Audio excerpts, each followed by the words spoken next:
Amém, irmãos? Estamos no capítulo 6 de Juízes.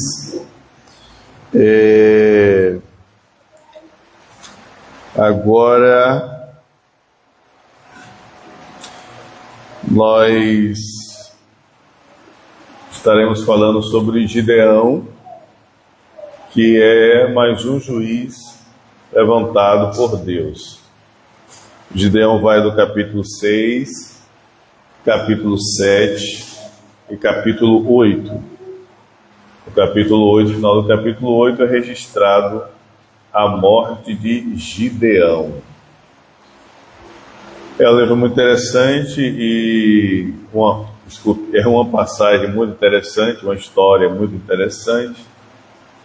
E os irmãos já conhecem a história de Gideão. Muitos cantam, pregam, muitos falam de Gideão, né? Com certeza vocês sabem o número dos soldados que foram com Gideão para a guerra. Quem sabe? Muito bem. Então é muito fácil, né? Gideão e os 300.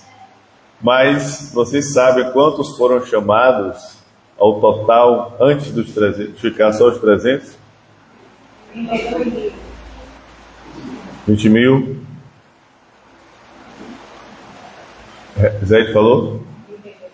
32, Elci, sabe? Não sei ou não? Quantos?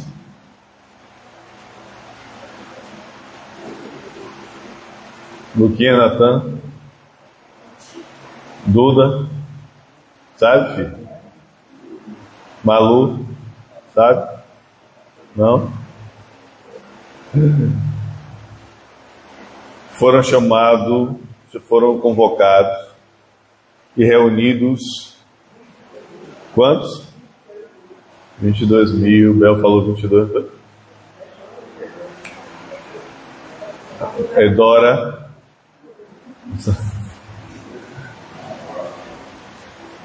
Irmã Romilda. Irmã Romilda estava procurando aí, né? 22 mil. Irmão do Rosário.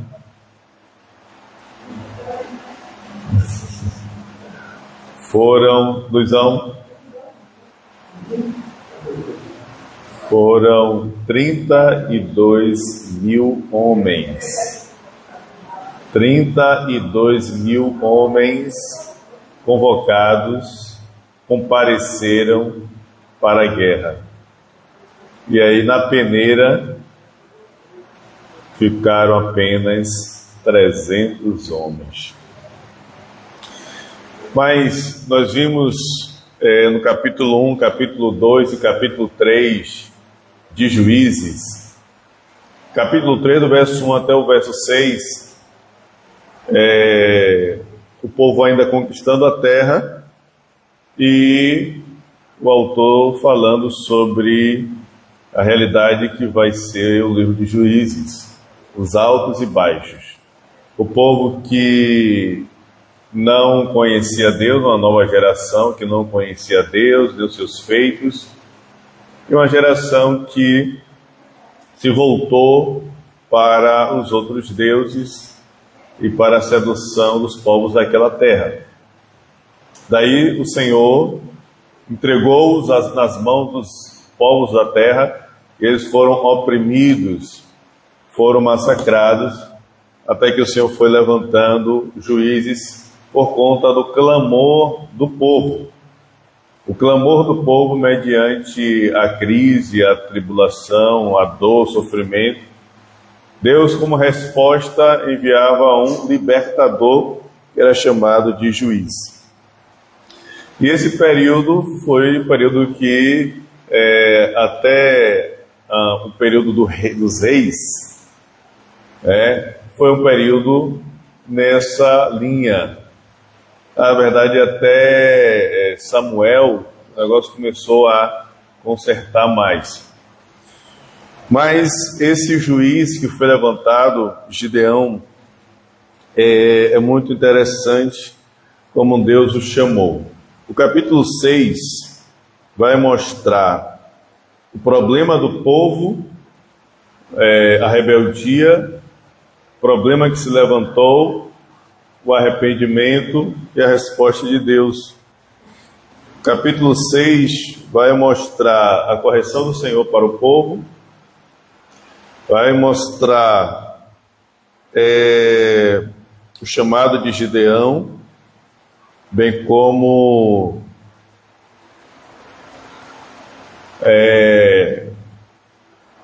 a reunião dos povos para lutar contra os israelitas, e Gideão fazendo prova de Deus, fazendo prova de que se ele realmente era o escolhido do Senhor. Então nós vamos ver aqui esses pontos no capítulo 6. O capítulo 7 vai ser a luta, o capítulo 8 vai ser a derrota dos reis Zeba e Zalmuna. Então vamos ao capítulo 6. Verso 1 ao verso 6 que nós lemos, aqui tem a rebeldia do povo, o povo se voltou a outros deuses. Deus entregou nas mãos dos midianitas, eles foram oprimidos, não aguentaram a opressão, clamaram a Deus, e Deus ouviu o clamor deles. Já no versículo 1, nós vemos que o povo voltou a fazer o que era desagradável a Deus, ou voltou a fazer aquilo que desagrada ao Senhor. O verso 1 diz: de novo os israelitas fizeram o que o Senhor reprova. Durante 7 anos ele os entregou nas mãos dos midianitas. Eles voltaram a fazer aquilo que o Senhor reprova. Então, quando Deus ele deu o livramento através de Débora e Baraque, a terra descansou por 40 anos. 40 anos eles viveram em paz e serviram a Deus, e buscavam a Deus e se voltaram para Deus. Não havia rebeldia. Após os 40 anos, eles voltaram a fazer aquilo que é desagradável a Deus. Voltaram a agir de forma imprudente. E por conta disso, eles sofreram 7 anos. Deus os entregou nas mãos dos midianitas, do qual eles sofreram 7 anos.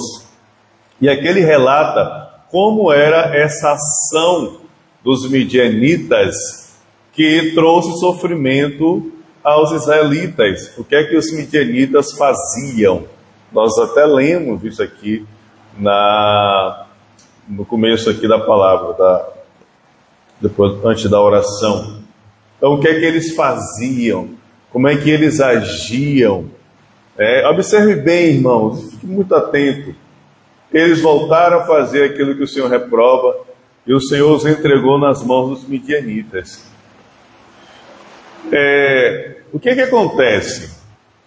O povo só prevaleceu na terra por causa de Deus.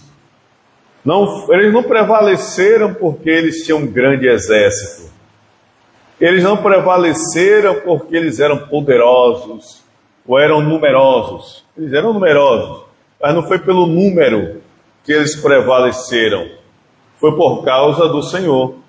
Deus que estava com eles e ia concedendo a eles vitória. Tanto é que nós lemos lá que depois de Jericó, que eles venceram Jericó, eles foram lutar contra a cidade de Ai, que era uma pequena cidade. Nós vimos isso. Eles mandaram 3.000 homens para conquistar a cidade de Ai. Esses 3.000 homens, eles foram expulsos e morreram 36 homens de Israel. porque eles haviam pecado contra Deus. Havia um pecado, Acã que escondeu lá os objetos. Então o que é que nós vemos aqui? Não é a força deles, não é o poder deles, é porque Deus está presente, Deus está junto com o povo. Por causa disso eles conseguem ou conseguiram a vitória. Então, os midianitas, eles foram oprimir Israel. Mas aí é que está. Eles fizeram tudo que desagrada a Deus. Seu comportamento, se voltaram para outros deuses, rejeitaram a lei de Deus para seguir o comportamento dos povos daquela terra e foram se deleitando novamente nos prazeres. Até que Deus os entregou. Então, os midianitas vieram como uma avalanche para oprimi-los. Só que Israel, eles poderiam se reunir com o seu exército e combater os midianitas. Eles poderiam se reunir e lutar contra os midianitas, os amalequitas e os outros povos. Mas eles não fizeram, eles não prevaleceram. Nós vemos aqui na leitura que os midianitas, amalequitas, outros povos vinham, instalavam suas tendas com os seus animais, e eles não só roubavam os bens, não só roubavam a produção, mas também eles devastavam e não deixavam nada vivo, nenhum animal, nem ovelha, nem vaca, nem boi, nem jumento. Eles não deixavam, eles não se contentavam apenas em roubar a produção, ou nada disso. Eles queriam e devastavam, completamente arruinavam, fazendo com que Israel não tivesse nenhum recurso. Mas eles não tinham nenhum recurso. Então a sobrevivência era muito difícil. Olha o que nós lemos aqui no versículo 6. Acompanhe aí na sua Bíblia. Olha o que nós lemos no versículo 6. Por causa dos midianitas, ou melhor, por causa de Midian, Israel empobreceu tanto que os israelitas clamaram a Deus, clamaram ao Senhor. Por causa de Midian, da opressão, eles empobreceram tanto. Ou seja, imagine o que é esse tanto, irmãos. Imagine o que é esse tanto. Empobrecer já é algo difícil, não é? Mas aqui há um acréscimo de um tanto. Ou seja, mostrando que o negócio foi mais fundo, foi mais profundo, foi mais terrível do que uma simples pobreza. Ok? Imagine, irmãos, o que é uma pobreza hoje. Você consegue imaginar? Nós sabemos, no nosso país, há pessoas que vivem em situação de pobreza, escassez, não consegue comprar nada, não consegue ter as coisas. Nós vimos que no filho pródigo, a mensagem do filho pródigo, que nós ministramos aqui, pela graça de Deus, nós vemos que aquele jovem que saiu de casa, ele perdeu tudo e ficou pobre. Pobre. Com a sua pobreza, ele não tinha recurso, não tinha lugar de pousar, então alguém deu a ele o trabalho, cuidar dos porcos e alimentar. Ele tinha pobre, não tinha condição de comprar nada. A fome era tamanha, irmãos, a fome é difícil. A fome era tamanha que ele desejou comer a comida dos porcos, mas ninguém lhe dava nada. Imagine, há relatos, os irmãos talvez também tenham visto, que os meninos na África, eles comem bolacha de barro.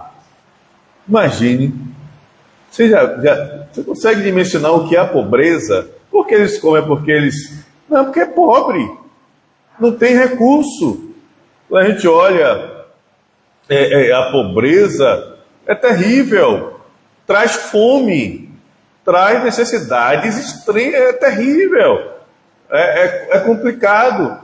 Com a fome, em Israel, há um episódio que Israel foi cercado, não me recordo, creio que foi a Síria, um dos reinos cercaram Israel, e eles ficaram completamente sem condições de comprar nada. Aí não foi o caso da pobreza, foi o caso que eles não puderam sair. Então a escassez tomou conta, porque o cerco apertou. Não havia mais recurso para comprar, porque eles não podiam sair para negociar nada. Então o negócio foi tão bravo que a fome chegou, o desespero, que as mulheres estavam assando seus próprios filhos, cozinhando seus próprios filhos. Imagine o desespero que era. Então, é terrível. Tem um filme que foi um fato verídico, que aconteceu, o avião que caiu lá no Polo Norte, lá na neve, que esses irmãos viram. O filme foi feito por causa desse episódio. O nome do filme, se não me engano, é Vivos. O nome do filme. E o que acontece? O avião caiu, tiveram lá acho que 11 ou 12 sobreviventes. Não me recordo o número exato, mas eles foram lá e eles estavam lá na escassez. Era neve para todo lado, não tinha recurso, não tinha nada. O que eles fizeram? Pegaram os corpos dos que morreram lá no avião, colocaram na neve lá, congelando, e foi comendo a carne dos corpos. Hã? Você assistiu? Foi, ali aconteceu de fato. Para sobreviver, ele teve que comer os corpos e tirar lá a carne e comer para sobreviver, porque é a fome. Então, a pobreza gera a fome. Imagine, a Bíblia diz aqui que Israel empobreceu tanto que eles clamaram a Deus. Deus, socorre-nos, porque já estava em uma situação calamitosa. E aí nós vemos, no versículo 4, do capítulo 6, observe como o prazer, os midianitas, eles não só queriam roubar, mas o desejo deles era devastar, não deixar nada. Capítulo 4 diz: acampavam na terra e destruíam as plantações ao longo de todo o caminho até Gaza, e não deixavam nada vivo em Israel, nem ovelhas, nem gado, nem jumentos. Não deixava nada, devastavam. Israel poderia se armar militarmente para combater os midianitas, amalequitas e outros povos, mas havia um detalhe: o Senhor não estava com eles. Então, meus irmãos, o que é que a gente aprende? Não importa qual poderio, qual força, o que seja, se Deus não estiver, já era, não adianta. Por isso que nós temos que entender claramente, meus irmãos, dependência é de Deus. Você precisa entender. Amém, Malu? Maluzinha? Amém, filha? Amém? Você está aí, viu? A gente precisa entender que nós dependemos de Deus. Clame a Deus, busque a Deus, invoque a Deus, no nome santo de Jesus Cristo. Que sejamos uma igreja que ora, não só aqui, junto na igreja, não somente aqui, mas em casa. Em casa, muita gente passa uma dificuldade. Aqueles demoraram 7 anos, imagine. É claro que a questão da pobreza, da dificuldade deles, foi progredindo, porque eles demoraram 7 anos. O negócio foi escalonando, progredindo, a opressão, a destruição. E a gente olha aqui no capítulo 2, que por conta disso, da devastação, do impacto dos midianitas, eles fizeram suas casas em lugares escondidos, foram se esconder, saíram do campo aberto e foram para cavernas, montanhas e fortalezas, esconderam-se por conta da opressão e da devastação. Aqui nós vemos que os midianitas, eles não tinham assim o foco nesse primeiro momento, desses 7 anos, não era de executar ou de combater militarmente o povo de Israel, caçá-los, mas de trazer a destruição, que a destruição em si já era algo terrível, que traria problemas para os israelitas. Mas também a realidade de que eles não encontravam os israelitas no caminho, pois eles se esconderam e tudo ficou lá fácil, tudo aberto para que eles fizessem o que eles quisessem. Então, o medo dos israelitas, por que esse medo extremo, irmãos? Por que esse medo extremo, esse pavor? O que é que faz uma pessoa se esconder de um adversário? Ficar intocado, ficar enclausurado, a ponto de deixar tudo, ficar em escassez. O que é que leva a isso? Esse medo. Deus não estava com eles. Deus não estava com eles. Essa é a realidade. E aí, eles sofreram e clamaram a Deus. Eles invocaram a Deus, como nós vemos no versículo 6. Clamaram por socorro ao Senhor.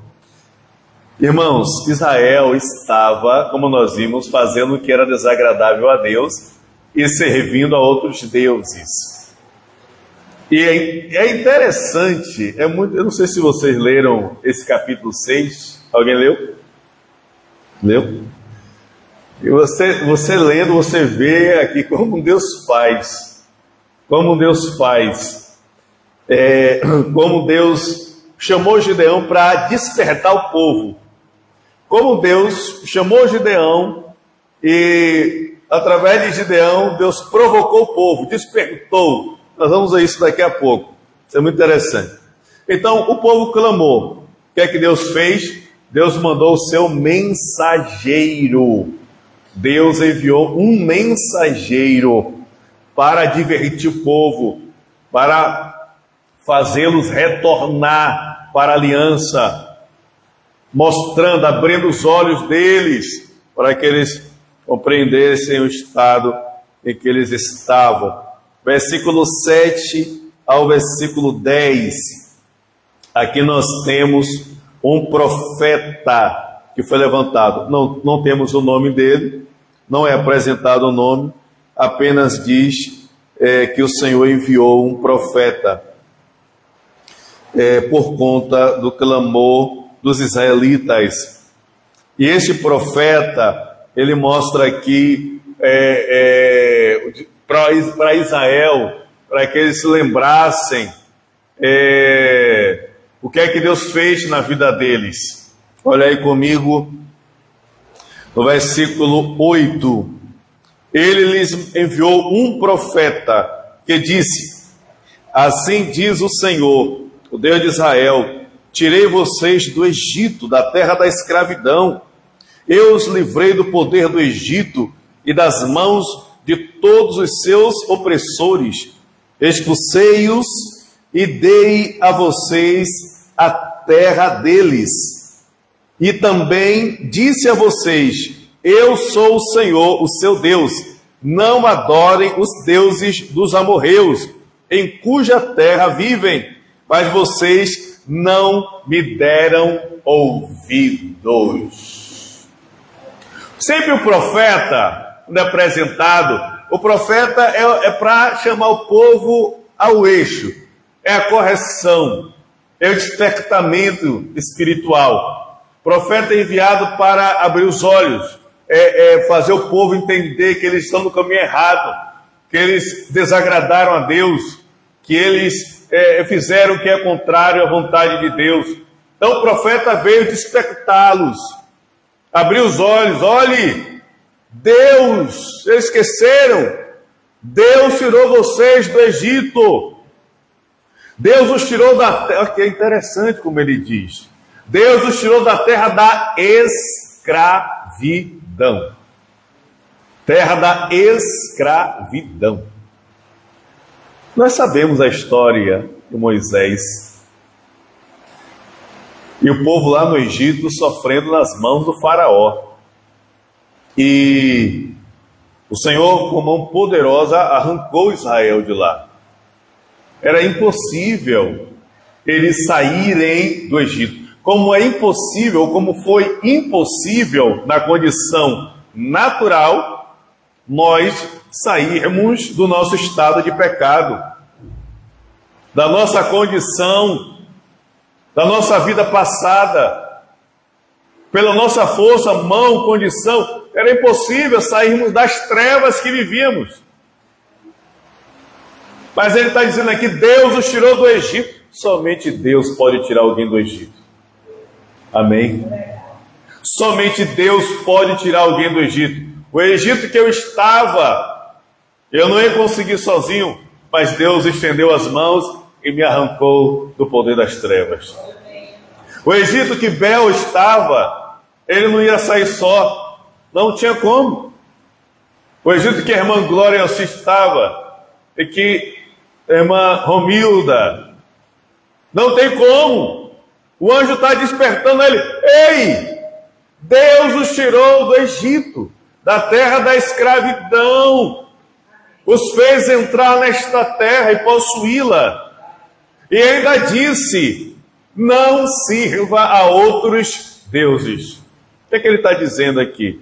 Ora, Deus, ele tem a evidência, vocês têm a evidência do Deus eterno. E o que é que esses deuses fizeram, já que vocês serviram a eles? Por que vocês não clamaram para esses deuses? Por que vocês não suplicaram, já que vocês serviram, fizeram? E aí a gente vai ver como a idolatria, como o sistema estava entranhado, enraizado. E nesse caso, só despedaçando, é preciso quebrar a ação das trevas. Então o anjo traz essa repreensão, essa correção, esse despertamento para o povo, para que o povo entendesse isso. Então nós temos a terceira parte, que é o chamado de Gideão. Quando o profeta advertiu o povo, Deus sempre deu, olha, por mais que a crise esteja instalada, irmã Raiuzete, por mais que a crise esteja instalada, vejamos apostasia, vejamos rebeldia, vejamos idolatria, vejamos pessoas não levando a sério o evangelho, por mais que esteja um caos, por mais que o povo esteja profanando, por mais que o povo esteja entregando-se aos deleites, por mais que o povo esteja servindo a outras coisas, desagradando a Deus, por mais que esteja nesse caos, Deus sempre tem um que não se dobra a Baal. Deus sempre tem o seu remanescente. Deus sempre tem o seu servo. Deus sempre tem aquele que ele pode chamar, que ele pode contar. Aleluia. Irmãos, nós vemos hoje como o sistema cooptou o povo evangélico, o povo da igreja, e tem, infelizmente, dominado a mente, infelizmente, e o povo está vivendo verdadeira escravidão. Verdadeira escravidão. É como você chega em muitos lugares, você vê vários congressos, eventos, não sei o que lá mais, multidão e tudo mais. E aí você olha para esse povo e você, como Deus falou com Jonas, é um povo que não sabe discernir entre a mão direita e a mão esquerda. Infelizmente estamos vendo isso. Porque as pessoas não entendem a realidade do Evangelho. Deus tinha uma pessoa. No versículo 11 ao versículo 16. No versículo 11 diz: o anjo do Senhor veio e sentou-se sob a grande árvore de Ofra, que pertencia ao abiezrita Joás.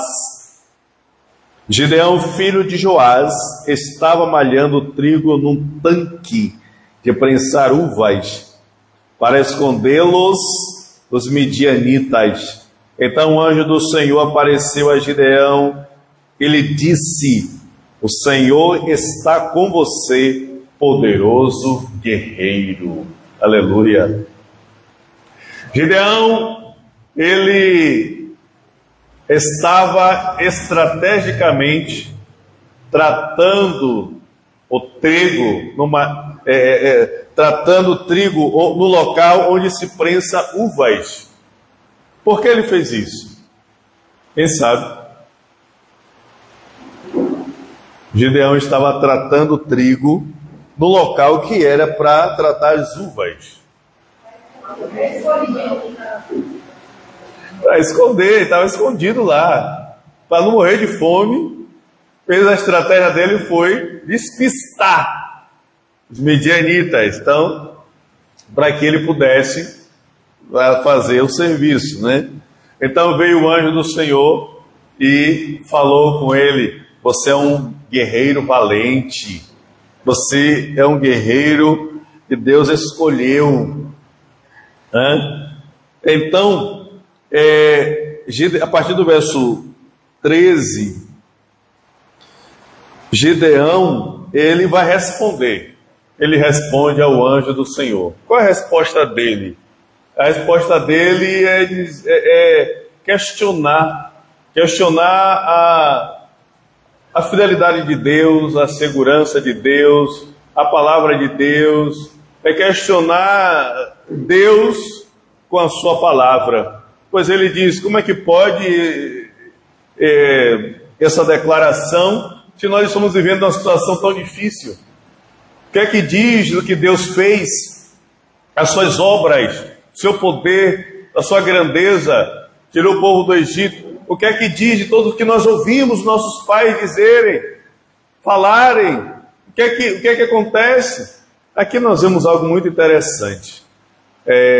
Nós vemos que, ainda que o povo ele viveu essa vida rebelde, e no capítulo 2 foi apresentada uma geração que não conhecia Deus, mas diante das intervenções de Deus, levantando juízes, para trazer o povo de volta, libertar o povo, de alguma forma, a mensagem e o conhecimento de Deus foi passado como uma história para o povo, passado como uma história. Eles não viam a clareza da ação de Deus na vida do seu povo no momento, no período de rebelião que eles viviam.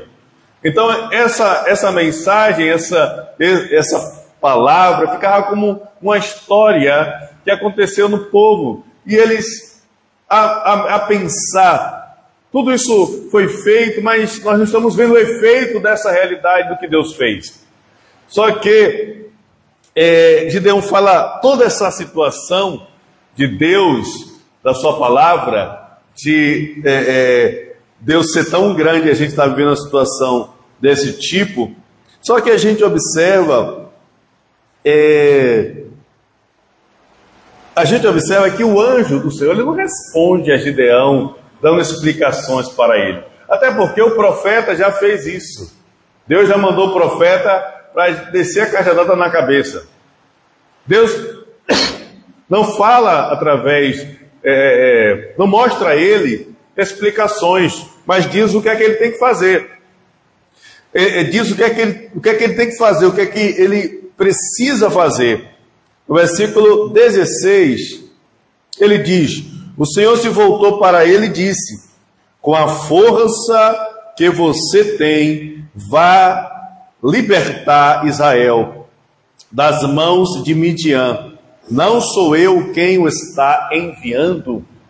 Então, a resposta foi essa. Tanto questionamento de Gideão, tanta pergunta para questionar. Ele disse, não, vá libertar Israel, vá libertar o povo. Eu estou te enviando, eu estou te mandando.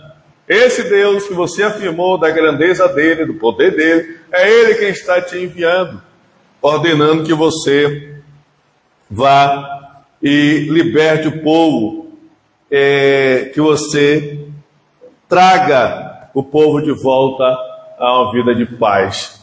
Então essa foi a resposta de Deus. Deus, ele nos chama para que nós possamos, muitas vezes, não entrar em questionamentos, mas simplesmente cumprir o que Deus estabeleceu. Cumprir aquilo que Deus já fez, ou aquilo que Ele prometeu, cumprir a sua palavra, cumprir o seu desejo, o desejo do Senhor. Na sequência, nós vemos Gideão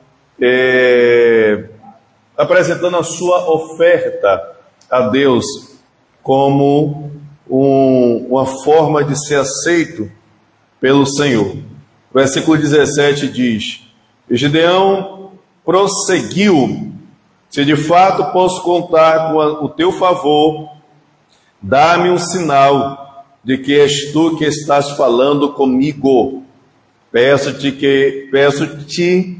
que não vais embora até que eu volte e traga a minha oferta e a coloque diante de ti. Aleluia. Gideão, ele tem a clareza, tem o entendimento que ele está falando com o Senhor, com Deus. Ele tem esse entendimento e ele quer apresentar a sua oferta, é colocar a oferta diante de Deus.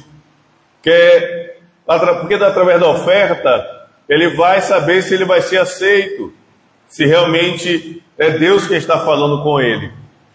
Gideão prepara a sua oferta, coloca diante do Senhor, e essa oferta é recebida, é aceita pelo anjo do Senhor, pelo Senhor. Essa oferta, ela é bem aceita.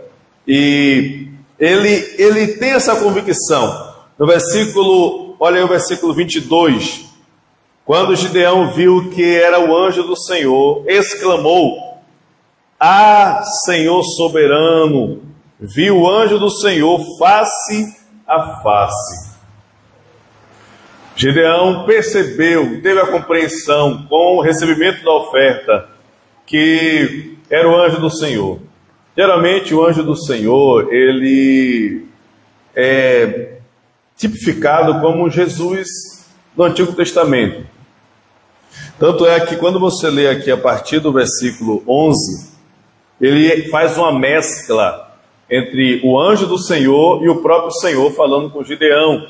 Há essa mescla. Uma hora está sendo o anjo do Senhor, mas esse mesmo que se diz anjo do Senhor, ele é tratado como o Senhor está falando com o Gideão. E esse anjo recebe a oferta. Ninguém recebe uma oferta se não for Deus. Somente Deus recebe ofertas. Anjos não recebem oferta, só Deus. Gideão tem essa consciência, e também é impossível alguém ver a Deus e permanecer vivo. Ele diz: vi o Senhor, que ideia é essa? Vou morrer, vou perecer, vai ser o meu fim. No entanto, o Senhor fala com Gideão, verso 23, disse-lhe, porém, o Senhor: Pai seja com você, não tenha medo, você não morrerá.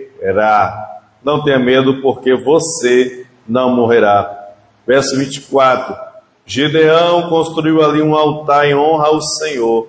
Ele deu este nome: o Senhor é paz. Até hoje o altar está em Ofra dos Abiezrita.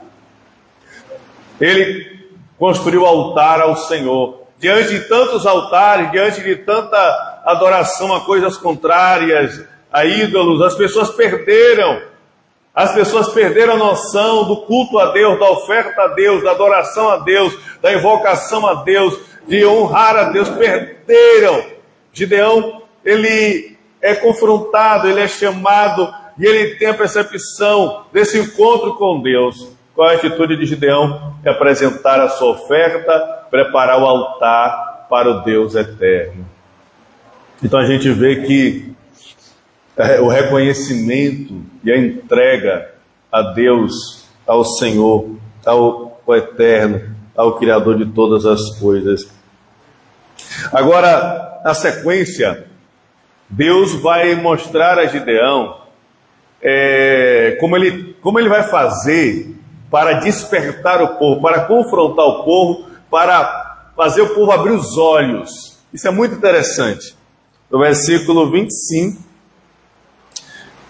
até o versículo 32, Deus chama Gideão, convoca ele, dá todo a ele o entendimento de que ele está falando com Deus. Deus dá o respaldo, eu que estou te enviando, mostra toda a segurança para ele, e agora manda ele despertar o povo, abrir os olhos do povo, para que o povo pudesse ser reunido a Gideão. E é interessante como isso é feito, tá bom? Nós vamos ver aqui a partir do versículo 25. No versículo 25 ele diz: naquela mesma noite o Senhor lhe disse: separe o segundo novilho do rebanho de seu pai, aquele de 7 anos de idade, despedace o altar de Baal, que pertence ao seu pai, e corte o poste sagrado de Azerá, que está ao lado do altar. Depois faça um altar para o Senhor, o seu Deus, no topo desta elevação. Ofereça o segundo novilho em holocausto, com a madeira do poste sagrado que você irá cortar. Então aqui Deus fala com Gideão para ele fazer 3 coisas: quebrar o altar de Baal, cortar o poste sagrado de Azerá e construir um altar ao Senhor, e pegar aquela madeira do poste sagrado e queimar a oferta no altar. 3 coisas que Deus fala com Gideão. E observe, irmãos, que o mal está muitas vezes na nossa casa. O pai de Gideão é que possuía todas essas coisas. Era o pai de Gideão. O pai de Gideão tinha um altar a Baal. O pai de Gideão tinha o poste sagrado, que era referência para a comunidade dele. Era o pai de Gideão que cultivava toda essa tragédia, a idolatria, o sistema contra Deus, anti-Deus. E aqui vai ser revelado como nada disso tem efeito algum, e que reflete porque essas coisas não trazem socorro, não trazem resposta, através desse confronto que o Senhor faz usando Gideão para confrontar o povo e a nação. Observe que Deus deu essa ordem: vá lá no terreno do seu pai, quebra o altar de Baal, corte o poste sagrado e faça um altar dedicado ao Senhor, e essa segunda novilha você vai colocar no altar em sacrifício. Pega a madeira do poste sagrado e faça o fogo do altar para que a oferta, o sacrifício seja aceito.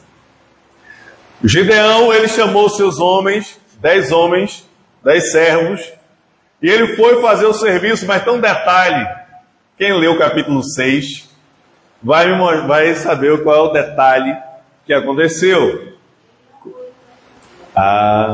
Por que ele foi à noite? De quem?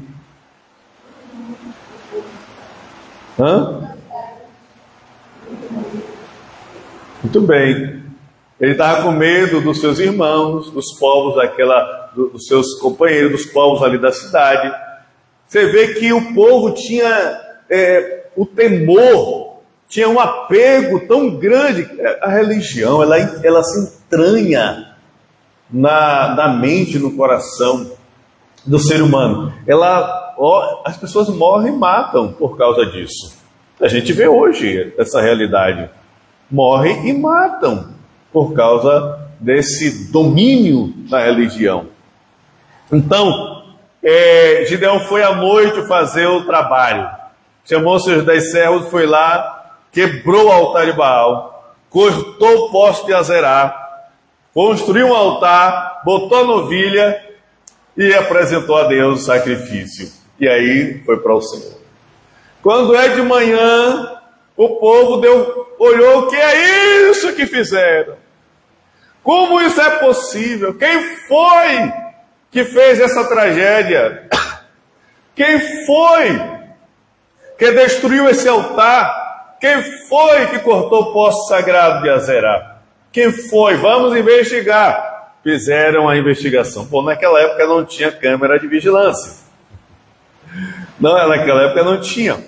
Mas, através da investigação, eles descobriram que foi Gideão quem fez.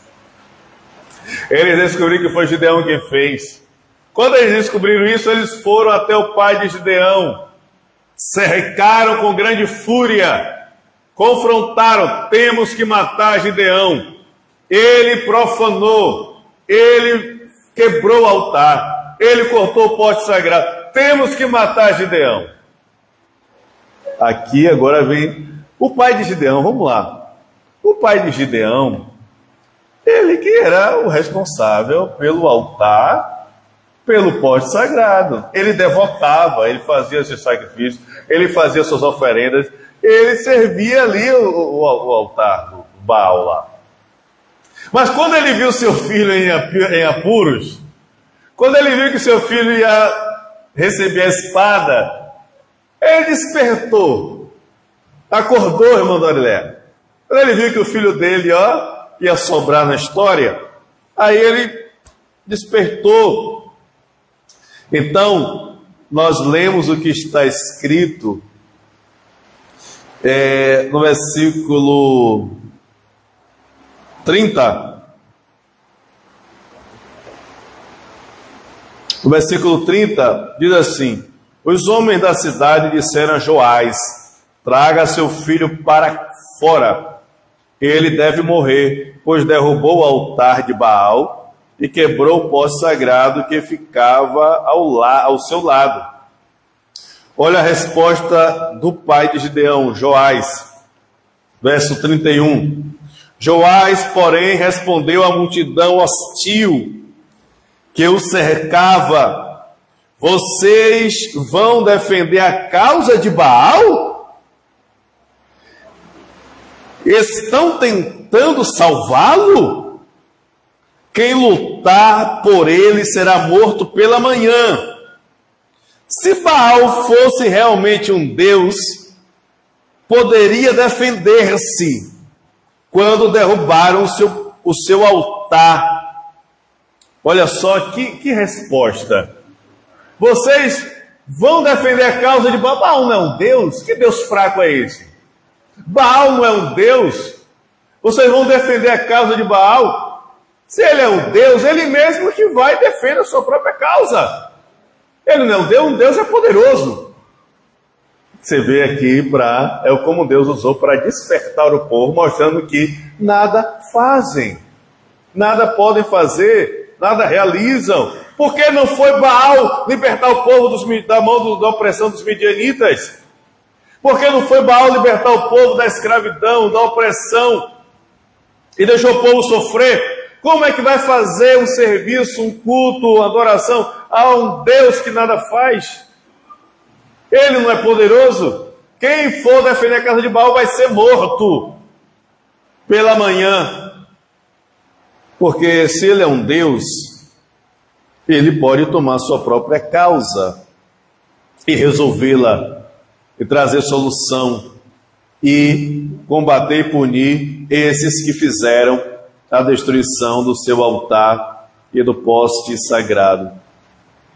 Então todos entenderam a situação, porque ele confrontou. Todos poderiam fazer o motim e ali fazer a revolta. Mas eles pararam, eles refletiram, porque de certa forma eles são israelitas. Eles são israelitas. E Joás chamou a atenção para algo muito importante. De fato o que uma divindade representativa, uma estátua pode fazer? Nada. Nada. De lá até hoje é a mesma coisa. Depois você pode ler o Salmo 115. Alguém já conhece, já leu o Salmo 115? Se você não leu ainda, não conhece, anote aí para depois chegar em casa você ler o Salmo 115. Vamos caminhando para o final, ok? Após isso, essa declaração, verso 33 ao verso 34, os povos midianitas, os amalequitas e os outros povos, eles se reuniram para atacar Israel. Como um grande exército, como um grande povo, eles se reuniram para trazer destruição a Israel. E nisso veio o Espírito Santo sobre Gideão. No versículo 34 diz assim: então o Espírito Santo, o Espírito do Senhor apoderou-se de Gideão, e ele, com um toque de trombeta, convocou os abiezritas para segui-lo. Enviou mensageiros a todo Manassés, chamando-os às armas, e também a Zebulon e a Naftali, que também subiram ao seu encontro. Enquanto eles estavam, você observa que os midianitas, amalequitas e outros povos, eles até então, eles vinham, devastavam toda a terra, quebravam tudo, destruíam, matavam os animais, devastavam, e o povo escondido lá. Eles não iam caçar os israelitas, apenas eles estavam escondidos, eles faziam a arruaça, destruíam tudo e pronto. Mas agora, de alguma forma, eles se amontoaram para destruir Israel, para perseguir e confrontar e executar. É claro que, como Deus, tudo tem um tempo de Deus. O tempo de Deus que chamou Gideão é o tempo de que a batalha fosse travada, a batalha fosse... eles pudessem ir à batalha, na verdade. Então, Gideão foi cheio da graça de Deus. Os juízes, eles recebem essa graça, essa autoridade de Deus. O Espírito de Deus veio sobre... Gideão tomou a postura, ele obedeceu a Deus. Ele obedeceu ao Senhor. Vá e faça o que tem que ser feito. Destrua o altar. Corte o poste. Faça um altar de dedicação ao Senhor. Não é esse altar Baal, não é esse poste sagrado. Isso nada presta, isso tem que ser destruído. O que vale é o altar ao Deus eterno, ao Deus vivo, ao Deus soberano, ao Deus que socorre o seu povo quando ele clama, ao Deus que intervém na situação de fato, ao Deus que se manifesta, que Ele é bem presente, que Ele é real, ao Deus que tirou seus antepassados do Egito e os fez possuir esta terra, ao Deus soberano. Este altar é que prevalece, este altar é o que é o verdadeiro, porque é o Deus vivo que recebe a sua oferta. Deus, com o seu Espírito, veio sobre Gideão. Ele foi cheio do Espírito do Senhor. E com essa autoridade de Deus, ele tocou a trombeta e convocou todo o povo. Vamos à guerra! Vamos à batalha. E aí o capítulo vai encerrar, o versículo 36. até o final, vai encerrar com Gideão pedindo prova do Senhor. Senhor, eu vou fazer uma prova. Por mais que ele estava cheio do Espírito Santo, o povo foi convocado, mas ele ainda disse: Senhor, quero saber se realmente o Senhor está comigo nessa história. Se o Senhor vai realmente comigo. Se ele já teve a prova de que o anjo do Senhor, o Senhor, ele esperou Gideão para que Gideão trouxesse sua oferta. E ele recebeu a oferta. Mas ainda assim ele ainda estava receoso. Nós vamos ver lá na frente que ele ainda precisava de mais uma resposta de Deus, uma confirmação de Deus, porque ele ainda estava receoso. Então foram 3 a oferta que o Senhor recebeu. Agora esta confirmação, ele faz uma prova do Senhor. Você lembra qual foi a prova? O novelo de lã. Muito bem. Ele coloca, ele diz: Senhor, vamos fazer o seguinte, Senhor. Olha aqui o versículo 36. Gideão disse a Deus: quero saber se vais libertar Israel por meu intermédio, como prometeste. Vê, colocarei uma porção de lã na eira. Se o orvalho molhar apenas a lã e todo o chão estiver seco, saberei que tu libertarás Israel por meu intermédio, como prometeste. Então Gideão faz essa prova com Deus. Assim, eu vou botar ali o novelo de lã. Então, quando for de manhã, que o orvalho todo molhe só o novelo e todo o chão fique seco. E aí, quando ele acorda de manhã, ele pega o novelo, está todo molhado, ele espreme e enche uma tigela. Irmãos, o que é que nós vemos com isso? Imagine. É por isso que o altar foi quebrado. O altar de Baal não presta, Baal não é nada. O pai de Gideão, Joás, disse: se Baal é Deus, ele defende a sua própria causa. Nada ele faz. Deus é Deus, é que controla todas as coisas. Deus controla a natureza, Deus controla os elementos, Deus controla tudo. Olha que prova ele pediu a Deus: que o chão fique seco do orvalho e somente o novelo de lã fique molhado. Quando ele acorda de manhã, que ele pega lá o lã pingando lá de molhado, ele espreme.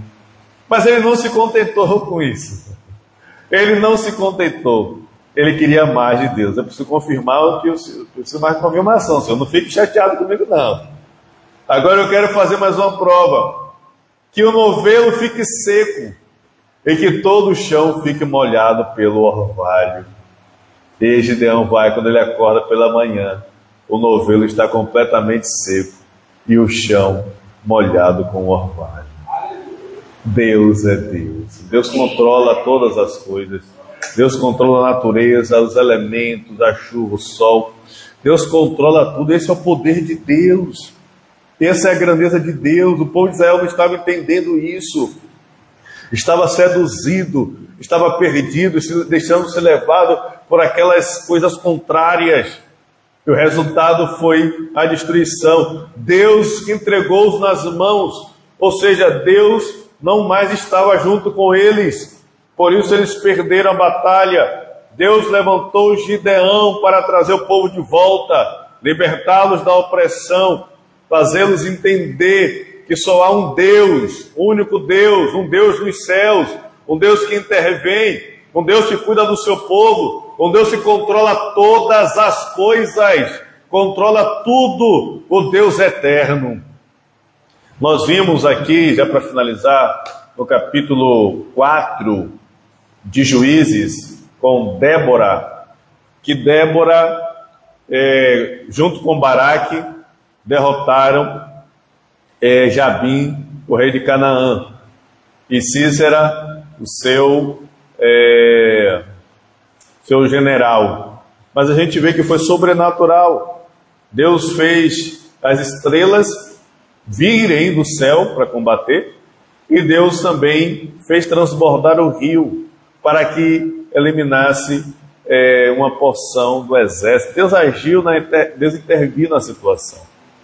Aqui, de igual forma, Deus está mostrando para ele: o controle está na mão de Deus. Nós temos que entender isso, igreja. Tanto naquela época como hoje, o controle está na mão de Deus.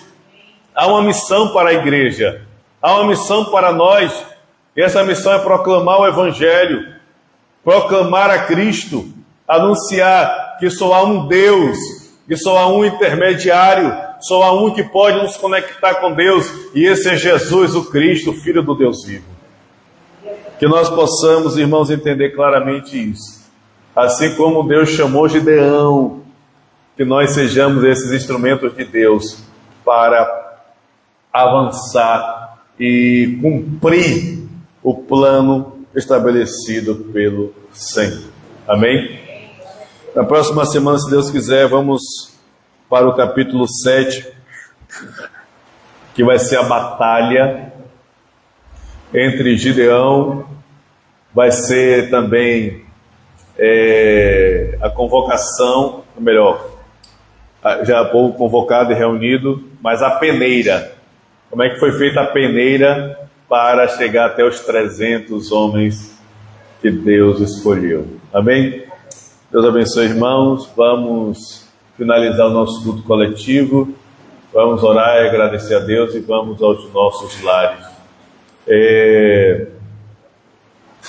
Sexta-feira nós temos o culto na direção das mulheres, com toda a igreja. No sábado,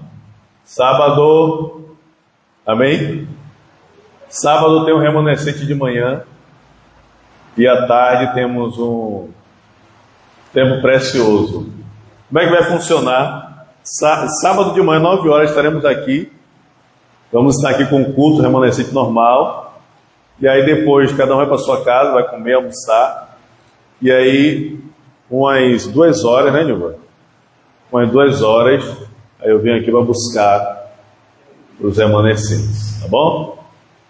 Amém? Fechou? E aí vai passar uma tarde e o começo da noite só desfrutando, só na bênção. Quem não vier pela manhã não vai à tarde, certo? Tem que vir para o culto dos remanescentes. No domingo estaremos juntos no culto de adoração ao Senhor, 18 horas. Nosso treinamento do sábado, dia 30, não há mais vaga na van, já lotou, não tem como mais. Então, quem não botou o nome, quem foi mais rápido, colocou lá o nome. Então, dia 30 já não tem mais vaga, tá bom? Vamos ficar de pés, vamos orar, vamos agradecer ao Senhor nosso Deus. Amém, Maluzinha? Vamos orar, filha? Bora? Quem não conhece, está aqui nosso irmão Bel Benção.